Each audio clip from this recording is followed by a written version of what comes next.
Lunch গেল জল নেই, কি খাবে না কি খাবে, বোতলটা জল নেই। বলুন, মোবাইল বলুন। 62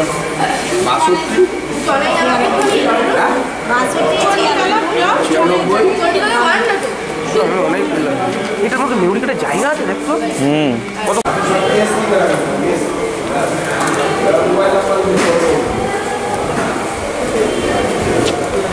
চাপিয়ে দিই না, আপনারা যেটা বলেন সেই মেনেই প্রশিক্ষণটা চলে। যাই হোক, কারণ লেকচার মেথডে ট্রেনিং কারোরই শুনতে ভালো লাগবে না, কারণ এখানে যারা জনপ্রতিনিধি আছেন আপনারা লেকচার দেন, আমরা দাঁড়িয়ে দাঁড়িয়ে শুনি। 200, 500, 1000, 5000 প্রচুর লোক দাঁড়িয়ে থাকে, কিন্তু আমাদের সেই যোগ্যতা বা ক্ষমতা নেই। আমরা ওই 30-40 জন নিয়ে, সবাইকে নিয়ে গল্প করে, আলাপ আলোচনা করে, খেলা দেখিয়ে আমরা কোনো আই কার্ড হয়নি স্যার, কিন্তু এনএস বন্ধুদের আমাদের আই কার্ড হয়েছে। তাহলে বাকি কর্মচারীদেরও কি আই কার্ড হবে, এইটার জন্য দয়া করে একটু জানান।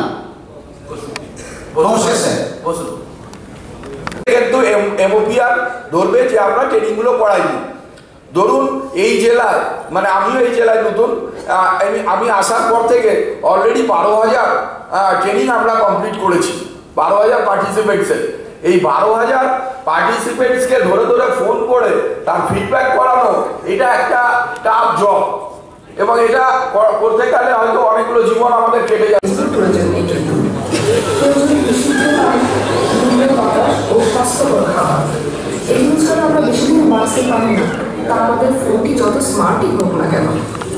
আমরা এই সম্পদগুলো সুস্থ বন্টন বা নীতি কি হওয়া উচিত সেই সংক্রান্ত বিষয়ে আমরা কিন্তু আমাদের নিজেদেরকে বিপদের মুখে ফেলছি। এমনভাবে আমরা সম্পদের অপচয় করছি যেগুলো আমরা ভবিষ্যৎ প্রজন্মের ক্ষেত্রে কিন্তু একটা বিপদের সৃষ্টি করে চলেছি। এক্ষেত্রে আমাদের ভূমিকাটা আমি যে প্রথমেই বললাম, LSDG অর্থাৎ লোকাল সাস্টেনেবল ডেভেলপমেন্ট গোল, সেক্ষেত্রে আমাদেরকে কাজটা আমরা গ্রাম পঞ্চায়েত স্তরে এমনভাবে করব যে থিঙ্ক গ্লোবালি, ডু লোকালি। অর্থাৎ আমাদের চিন্তাভাবনাটা এরকম হওয়া উচিত যে আমরা বিশ্বের জন্য ভাববো, কিন্তু কাজটা আমরা কিন্তু আমাদের লোকালি অর্থাৎ স্থানীয়ভাবে করব। যে সমস্ত সম্পদগুলো আছে সেই সমস্ত সম্পদগুলো অর্থাৎ আমাদের স্থানীয় স্তরে আমরা যে সম্পদগুলো যে পঞ্চায়েত এলাকার মধ্যে আছে সেগুলো যাতে আমরা সুষ্ঠু বন্টনের মাধ্যমে আমার পঞ্চায়েত এলাকার সমস্ত নাগরিকের ক্ষেত্রে একটা সার্বিক বন্টনের ব্যবস্থা করতে পারি। কীভাবে সেটা করা যেতে পারে না, সেটা আমাদের যেমন প্রাকৃতিক সম্পদের মধ্যে আছে আমাদের জল সম্পদ, যেটা আমাদের অত্যন্ত বেঁচে থাকার জন্য প্রয়োজন। স্যার পূর্বেই বললেন যে জল এমন একটা বিষয় হতে চলেছে, যদি তৃতীয় বিশ্বযুদ্ধ আমাদের আসন্ন হয় সেটা জলকে কেন্দ্র করেই হবে, যার জন্য আমাদের বর্তমানে পঞ্চায়েতগুলোতে এই জলের ম্যানেজমেন্ট সংক্রান্ত বিষয়ে প্রচুর প্রকল্প আমাদেরকে দেওয়া হচ্ছে। তো আমাদেরকে এই সাস্টেনেবল ডেভেলপমেন্ট গোল করতে গেলে আমাদের মানব সম্পদ, বিশেষ করে কৃষি ক্ষেত্রের কথা আমি আজকে একটু বলবো, কারণ কৃষিক্ষেত্রে আমাদের রেন ওয়াটার হারভেস্টিংয়ের বিষয়টা কিন্তু আমাদের ভাবতে হবে। কারণ আমরা যেভাবে ভূগর্ভস্থ জলকে ব্যবহার করছি কৃষিকার্যের ক্ষেত্রে, সেটা কিন্তু আমাদের জলস্তর কিন্তু অত্যন্তভাবে একটা খুব অ্যালার্মিং কন্ডিশনে আছে, নামিয়ে দিচ্ছে। জল জীবন মিশনের ক্ষেত্রে বেশ কিছু পাম্পসেট আমার পঞ্চায়েতেই স্থাপন হয়েছে। মানে লাস্ট 2 বছর আগে যে সয়েল টেস্ট রিপোর্ট ছিল, যা গ্রাউন্ড ওয়াটার রিসোর্স তার মধ্যে ছিল, যা লিঙ্কেজ ছিল ওয়াটার লিঙ্কেজ, সেটা কিন্তু বর্তমানে একটা ম্যাজিক ফিগারের মতো কিন্তু কমে গেছে গ্রাউন্ড ওয়াটার লিঙ্কেজটা। অর্থাৎ আমাদের রেন ওয়াটার হারভেস্ট বা আমাদের খুব ওই ক্ষুদ্র সেচ পদ্ধতি, এইগুলোকে আমাদের ব্যবহার করতে হবে। কারণ এর মধ্যে আমরা যদি যাই, কারণ কৃষিক্ষেত্রে আমরা জলের অপচয় কিন্তু ব্যাপক করি। আমরা কৃষিক্ষেত্রে এমন কিছু চাষবাস করি যেখানে আমরা এত বেশি পরিমাণে জলের ব্যবহার করি, কিন্তু সত্যি কথা বলতে কি আমাদের কৃষির জন্য এতটা বেশি জলেরও প্রয়োজন পড়ে না। স্বাভাবিকভাবে আমরা আমাদের প্রাত্যহিক জীবনের জন্য যে জল আমরা ব্যবহার করি, সেটা স্নান হোক, খাওয়া হোক, কাপড় কাচা হোক, সেক্ষেত্রেও আমরা কিন্তু জলের মাত্রা কিন্তু ব্যাপকভাবে কিন্তু আমরা ওয়েস্টেজ করছি। সেই জন্য জল জীবন মিশনের ক্ষেত্রে কিন্তু প্রত্যেকটি মানুষের জন্য কিন্তু ডেলি 55 লিটার করে আমাদের কিন্তু জলের মাত্রা কিন্তু নির্ধারণ করা হয়েছে। কিন্তু তার ফলেও আমরা দেখব যে সেই পরিমাণ জলকেও আমরা ছাপিয়ে যাচ্ছি, কিন্তু আমরা সেটাকে ব্যবহার করছি না, ওয়েস্টেজ হচ্ছে। যার জন্যই গ্রে ওয়াটার ম্যানেজমেন্ট বা ব্ল্যাক ওয়াটার ম্যানেজমেন্ট, যেটা LWM এর মধ্যে আসছে, তো সেইগুলোকে আমাদের করতে হবে। আর আমরা পঞ্চায়েতগতভাবে চেষ্টা করব যে এই জল সম্পদ বা কৃষিক্ষেত্রের এই জলের সম্পদটা, বিশেষ করে আমি পূর্বে খাদ্য সম্পদের কথা আগের ট্রেনিংয়ে স্যার বলেছিলাম, আজ এই কৃষিক্ষেত্রের কথাটা আমি এই জন্যই বারবার বলছি। আমাদের রেন ওয়াটার হারভেস্টিংয়ের ক্ষেত্রে আমাদের প্রকল্প রচনা করতে হবে, চিন্তা ভাবনা করতেই হবে, কারণ এত বেশি জল আমরা কৃষিক্ষেত্রে ব্যবহার করতে পারবো না, যাতে করে আমরা আমাদের ভবিষ্যৎ প্রজন্মকে কিন্তু ভালো করতে পারি। আরেকটি বিশেষ কথা যে আমরা কৃষিক্ষেত্রে যে পরিমাণ অত্যধিক রাসায়নিক সার এবং আমরা পেস্টিসাইডস ব্যবহার করছি, সেগুলো কিন্তু বৃষ্টির জলে মানে ধৌতকরণ হয়ে গিয়ে আমাদের পাশে কিন্তু ওই জলাশয়গুলোতেই পড়ছে, এবং তার ফলে আমাদের বাস্তুতন্ত্রের ক্ষেত্রে একটা মানে বড় প্রভাব পড়ছে, যে একটা বায়োডাইভার্সিটির ক্ষেত্রে একটা বড় অ্যালার্মিং কন্ডিশনে যাচ্ছে। কারণ আমাদের প্রায় ঘরে ঘরে এখন একটা ক্যান্সারের প্রাদুর্ভাব, মানে কিছু দেখলেই আমরা দেখতে পাচ্ছি যে কিছু ম্যালিগন্যান্ট সেলস আমাদের দেহে তৈরি হচ্ছে। এটা সম্পূর্ণ খাদ্য থেকে তৈরি হচ্ছে, কারণ যে সমস্ত রাসায়নিক পদার্থগুলো আমাদের দেহে যাচ্ছে, যেগুলো বায়োম্যাগনিফিকেশন বা জৈব বিবর্ধন হওয়ার ফলে বারবার আমাদের দেহে ওইগুলো জৈব বিবর্ধন হওয়ার ফলে আমাদের দেহে কিন্তু ম্যালিগন্যান্ট কোষের সৃষ্টি হচ্ছে। অর্থাৎ আমাদের সম্পদ তো রয়েইছে, কিন্তু আমরা সম্পদগুলোর কিন্তু সুষ্ঠু ব্যবহার না করার ফলে আমরা অতিরিক্ত পেস্টিসাইড, অতিরিক্ত রাসায়নিক সার, অতিরিক্ত জল এগুলো সব ব্যবহার করে, সেইগুলো কিন্তু আমাদেরকে কিন্তু হার্ম করছে, আমাদেরকেই ক্ষতি করছে। এগুলো কিন্তু একটা বুমেরাং হচ্ছে। তাই আমরা পঞ্চায়েতগতভাবে এর সচেতনতা বৃদ্ধি, মানে নতুন করে কোনো পলিসি মেকিং যাতে করতে পারি। আমার মানে আবারও বলছি যে আমি ভাববো আমার বিশ্বের জন্য, কিন্তু আমি করব আমার লোকাল এরিয়ার জন্য। থিঙ্ক গ্লোবালি টু লোকালি, এই ভিত্তিতে আমার এলএসডিজি অর্থাৎ লোকাল সাস্টেনেবল ডেভেলপমেন্ট গোলকে আমি পূরণ করার জন্য আমার পঞ্চায়েতগতভাবে আমি সচেষ্ট থাকবো। ধন্যবাদ। যদি আমরা বিতে আসি প্রবলেম, আবার বিতে প্ল্যানিং, তাহলে প্রবলেমটা খুব একটা নয় যদি আমরা সুস্থভাবে সবাই মিলে আলোচনা করে করতে পারি। এই বিয়ের ফার্স্ট পিটাই যে পিপলস, কিরকম পিপলস? মানুষ। দেখুন আমরা এখানে যারা আছি, আমরা অনেক বিষয়েই সচেতন, অনেক কিছুই জানি, যারা বোঝা করতে পারা জায়গাটা খুব কঠিন, অনেক কিছুই জেনে যাচ্ছি, কিন্তু করার স্টেজে গিয়ে আমরা সেই সাইকেলটা কমপ্লিট করতে পারছি না সচেতনতার জায়গাটায়। তাহলে আমরা কোন মানুষের জন্য কাজ করব?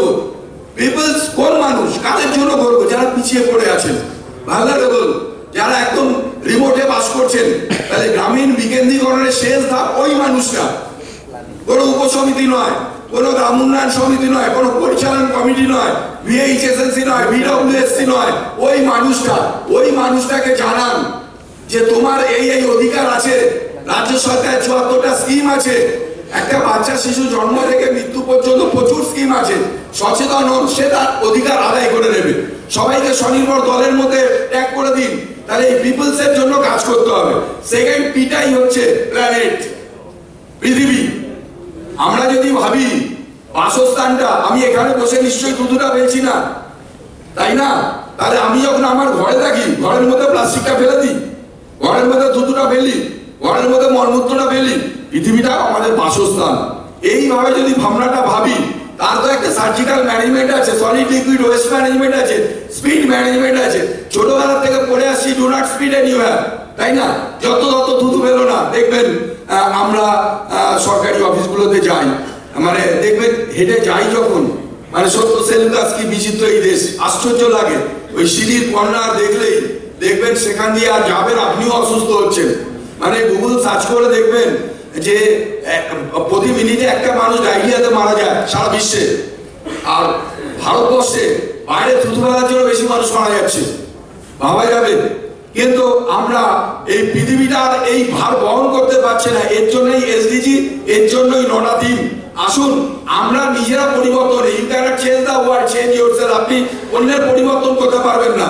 যে প্লাস্টিকটা বাইরে ফেলছে, থুতুটা ফেলছে, আজকে যদি আমরা শপথ নিয়ে যাই, বুকে হাত দিয়ে বলি না আমি ঠিক হব, আমি এটা করবো না, আমি প্লাস্টিকটা ফেলবো না, পকেটে নিয়ে যাবো, একটা থলে ব্যাগ নিয়ে বেরোবো আমি বাজারে, প্লাস্টিক আমি জিনিসটা নেবো না, এইটুকু যদি আমরা সবাই চিন্তা ভাবনা করে করতে পারি, আশা করি আমরা হেলদি ভিলেজ তৈরি করতে পারবো। প্ল্যানেটের পরেই যেটা আসছে সেটা হচ্ছে পিস। নেই, আপনি নিজে বুঝতে পারছেন। দেখুন অনেক প্রবলেম আছে, অনেক সমস্যা আছে, কিন্তু শান্তিটাই নেই। ওই টসকা লিখেছিলেন ওয়ার আর পিস। আজকে অলরেডি বিশ্বেও বহু দেশের মধ্যেই যুদ্ধ চলছে, আমরা হয়তো জানি না। আমরা যেটা দেখবেন ওই ইউক্রেন রাশিয়া শুনছি, কিন্তু পৃথিবীর অনেকগুলো দেশের সঙ্গে কিন্তু যুদ্ধ চলছে না তা নয়। শান্তির পরিবেশ আপনি আপনার সংসদ এলাকায়, আপনার গ্রাম পঞ্চায়েত এলাকায় যদি আপনি শান্তি আনতে পারেন, দলমত নির্বিশেষে কাজ করতে পারেন, কালো সাদা কোনো বৈষম্য ছেড়ে সবাইকে মিলে সহমতের মাধ্যমে, দেখবেন অনেক সুন্দর একটা জায়গায় আমরা নিয়ে যেতে পারবো আমাদের গ্রাম পঞ্চায়েতকে। কারণ হাত আমাদের সোজা, যদি একে অপরের দিকে হাত না বাড়িয়ে দিই, রাস্তার মোড়ে ডেভেলপমেন্ট, এখন ডেভেলপমেন্ট বা উন্নয়ন ওই মানে মুখেই বলা হবে, আর এই প্রশিক্ষণগুলো এত কিছু জানার পরও ব্যর্থই হবে। প্রশিক্ষণের জায়গায় আসবে না যতক্ষণ না আমাদের ভিতরটা পরিষ্কার করব এবং ভিতর থেকেই পরিবর্তন আনতে পারবো। যাই হোক, আমরা চেষ্টা চালিয়ে যাব যে একটা শান্তির পরিবেশ তৈরি করার। তারপরেই ভোট দিতেই আসে প্রসপারিটি বা উন্নয়ন। পৃথিবীতে কেউ কারো উন্নয়ন ঘটিয়ে দিতে পারে না, মানুষ নিজেই পারে নিজের উন্নয়ন করতে। দেখুন, স্বামী বিবেকানন্দ আরো একটা কথা আছে, পৃথিবীর সমস্ত সম্পদ একটা গ্রামে এনে দিলেও সেই গ্রামের উন্নয়ন করতে পারবেন না যতক্ষণ না পর্যন্ত সেই গ্রামের মানুষ নিজেরাই নিজেদের উন্নয়ন করে। গ্রামের মানুষ যদি একসাথে মনে করে, দেখবেন আমরা ভিডিও ক্লিপস গুলো দেখাই, এক একটা গ্রামের চিত্র দেখলে মনে করবেন শহর ফেল। সেখানকার মানুষের মানসিকতার এই পরিবর্তন হয়ে যাচ্ছে সুন্দর সুস্থ পরিবেশের জন্য। আর আমরা কি করছি, খিটখিটে হয়ে যাচ্ছি দিনকে দিন। এত কাজের চাপ, এত পলিউশন, এত একটা বাজে পরিবেশের মধ্যে থাকতে থাকতে আমাদের যে ভিতরের যে মানে টেম্পল অফ লিভিং গড, একটা ঈশ্বর তো বাস করেন আমাদের মধ্যে, সেই ঈশ্বরটাকে জাগ্রত করতে গিয়ে জাগ্রত করতে পারছি না, তাই না? আমরা যদি সবাই এরকম একটা সুস্থ চিন্তা ভাবনা করতাম, সুস্থ পরিবেশ নিয়ে আসতে পারতাম, তাহলে কিন্তু সুন্দরভাবে আমরা প্রসপারিটি বা উন্নয়নের দিকে যেতে পারতাম। লাস্ট পিটাই যেটা আসছে পার্টনারশিপ, এটা কিন্তু এসডিজিরই মানে আমরা প্ল্যানিং পার্টের 5টা পি, প্রবলেম পার্টে দেখলেন 3টে পি, এখানে 5টা পি। তাহলে কেন ভাবতো আমরা অশান্তি করবো, ঝগড়া করবো, বৈষম্য নিয়ে ভাববো, সাম্য নিয়ে ভাববো? আমরা ভাববো যে সবাই মিলে এসে হাতে হাত ধরে শৃঙ্খলাবদ্ধভাবে সহমতের মাধ্যমে সিদ্ধান্ত নিয়ে কাজগুলো করবো। টাকারও তো খুব একটা অভাব নেই, প্রচুর টাকা পড়ে যাচ্ছে, কিন্তু আমরা সবাই সহমতের মাধ্যমে সিদ্ধান্ত নিয়ে সবাই কাজ করতে পারছি না। পার্টনারশিপে কি বলছে? পার্টনারশিপে বলছে আপনি ক্লাবগুলোকে যুক্ত করুন, শিশু সভা, মহিলা সভা, দেখুন পরপর ট্রেনিং চলছে আমাদের। কেন এত ট্রেনিং? শিশু সভা, শিশুদেরকে আনতে হবে, উন্নয়ন প্রক্রিয়া সামিল করতে হবে।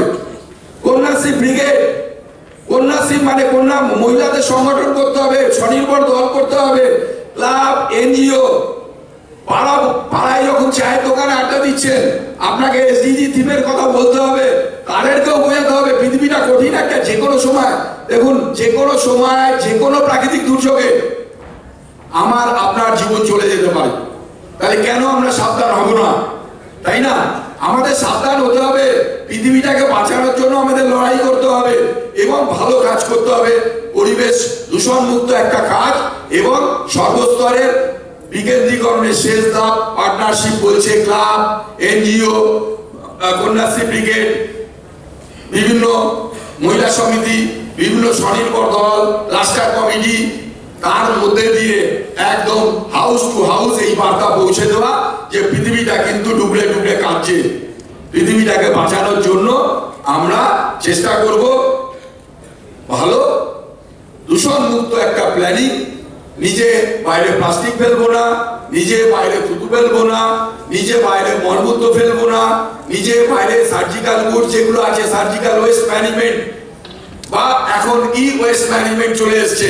দেখবেন এখন আপনার পঞ্চায়েতে এবং এক একটা বাড়ি থেকে ই ওয়েস্ট প্রচুর বেরোবে, যে ই ওয়েস্ট গুলো হয়তো ছুঁড়ে ফেলে দিচ্ছি বা বেরিয়ালাকে দিয়ে দিচ্ছি। আমরা কিন্তু যদি মনে করি ই ওয়েস্ট ম্যানেজমেন্ট, অর্থাৎ আপনি ওয়েবেলকে ফোন করলে আপনার বাড়ি থেকে ওই ই ওয়েস্ট মেটেরিয়াল গুলো নিয়ে যাবে, আপনাকে মূল্য দিবে, তার যা সঠিক দাম সেই সঠিক দাম দিয়ে ওই ই ওয়েস্ট গুলোকে নিয়ে যাবে। পৃথিবীটা আর ভার বহন করতে পারছে না, এরকম ভাবে যত ব্যাটারিটা ফুরিয়ে গেল, চার্জ ফুরিয়ে যাওয়ার পর ব্যাটারিটাকে ছুঁড়ে ফেলে দিলাম। এই কাজগুলো আমরা করবো না, প্রতিনিয়ত যদি করতে পারি তাহলেই আমরা একটা হেলদি ভিলেজ, একটা সাফিসিয়েন্ট ওয়াটার সাফিসিয়েন্ট ভিলেজ, আমরা ওমেন ফ্রেন্ডলি ভিলেজ, আমরা চাইল্ড ফ্রেন্ডলি ভিলেজ, আমরা পভার্টি ফ্রি ভিলেজ আমরা তৈরি করতে পারবো। ধন্যবাদ। আমরা আসি এবারে ভিলেজ দিয়ে আমাদের আলোচনাটা আমাদের আইজিপির যে সমস্ত স্যার ম্যাডাম আছেন ওনারা শুরু করবেন রয়েছে, বা আজকে বলাগড় ব্লক থেকেও নিশ্চয়ই আপনাদের কেউ প্রতিনিধিত্ব রয়েছেন। আমরা জানি যে আমাদের এলাকাতে পানীয় জলটা কি ক্রাইসিসে পড়েছে, কারণ মাটির তলার জলটা দূষিত হয়ে গেছে, আর্সেনিক। আমরা চাইলেও আমাদের বাড়ির এলাকার মধ্যে সাবমার্সিবল বসিয়ে জল তুলে খেতে পারবো না। আমাদেরকে সরকারি যে পরিষেবার জল করছি, তো ব্ল্যাক ওয়াটার ম্যানেজমেন্টের জন্য আমরা কি ধরনের প্রজেক্ট নিতে পারি সেই সংক্রান্ত কি কোনো গ্রাম পঞ্চায়েতকে এখন নির্দেশিকা দেওয়া হচ্ছে ব্ল্যাক ওয়াটার ম্যানেজমেন্ট বা বিডব্লিউ এর জন্য? ভালো থেকে আমি ওনার বক্তব্য পেলাম, আমি তবু মানে আমরা পঞ্চায়েতগতভাবে সকলে মিলে এটাকে চেষ্টা করব করে, এবং যেটা আপনি বলেছেন যে সাধারণ মানুষ, লো স্তরে যে সমস্ত মানুষ রয়েছে সেই মানুষগুলোর সঙ্গে আমরা মিশে যাতে এই ধরনের, সবথেকে বড় জিনিস হচ্ছে আমাদের প্রতিদিনের অভ্যাস, সেই প্রতিদিনের অভ্যাসটাকে আমাকে পরিবর্তন করতে হবে। প্রথমেই আমাকে অভ্যাসটা পরিত্যাগ করতে হবে যে আমি প্রতিদিন বাজারে যাই, সকাল হলেই বাজার করতে যাব, তখন আমি শুধু গাড়িটা মোটরসাইকেলটা নিয়ে শুধু চলে গেলাম যে পলিথিন তো আছে বাজার থেকে আমাকে দেবে, এই অভ্যাস আমাকে ত্যাগ করতে হবে। আর আমাকে দেখতে হবে যে রাস্তাঘাটে কোনো জায়গায় আমাদের সর্বদা চোখে পড়ে যে ট্যাপ খোলা রয়েছে, জলটা অপচয় হয়ে যাচ্ছে, সেটাকে আমাকে নিজে এবং আরো কয়েকজনকে সঙ্গে নিয়ে সেটাকে বন্ধ করতে হবে। এবং তাকে সঙ্গে নেওয়ার কারণটা হচ্ছে একটাই, যে সেও শিখুক, যে সেও জানুক যে এটা আমাদের জল, এই মূল্যবান জল, এই জলটা অপচয় হচ্ছে, এটা না নষ্ট হয়, এটাকে আমারও দায়িত্বের মধ্যে পড়ে যে এটাকে বন্ধ রাখা। এই সমস্ত কাজগুলো আমাদের আস্তে আস্তে করতে হবে। তবে মানুষ তো আমাদের ঘরে দিয়ে নির্বাচিত করেছে, আমাদের কথা মানুষ কিছুটা হলেও শুনবে। এটা কিন্তু আমরা যদি কোনো মানুষের পাশে গিয়ে আন্তরিকতার সঙ্গে বলি, সে 10টা বললে অন্তত একটাকেও মান্যতা দেবার চেষ্টা করবে, এটুকুন আমরা জানি। আমার এই 20-25 বছরের রাজনৈতিক অভিজ্ঞতা থেকে এটুকুন আমার যেটা অভিজ্ঞতা হয়েছে। আর সব থেকে বড় জিনিস টাকা চাই। উন্নয়ন করতে গেলে এই ধরনের জিনিসগুলো, এই যে ইনি বললেন যে গ্রে ওয়াটারটাকে আমি করে কোথায় যাচ্ছে, সেটা তো কোনো মোটেই নিচে যাবে না, মাটির নিচে সে একটা লেয়ার ধরে চলে যাবে, কোনো জলাশয়ে নিয়ে সেখানে উপস্থিত হবে। কিন্তু আমাদের টার্গেট থাকবে, সরকারের টার্গেট থাকবে গ্রে ওয়াটারটাকে মাটিতে পৌঁছে দেওয়া, তবেই তোমার যে ঘাটতিটা আছে সেই ঘাটতিটা পূরণ হতে পারে। এবং আরেকটা জিনিস হচ্ছে যে সেটাকে আমাদের চেষ্টা করতে হবে। সরকার ভালো উদ্যোগ নিয়েছে, এই যে গ্রামে গ্রামে প্রতিটা বাড়িতে বাড়িতে নল বাহিত জল, পরিশুদ্ধ জল পৌঁছে দেওয়া হচ্ছে, সেটারও যাতে অপব্যবহার না হয় সেটাকেও আমাদের দেখতে হবে। এই বলে আমি সকলকে আন্তরিক অভিনন্দন জ্ঞাপন করে শেষ করছি। ধন্যবাদ স্যার।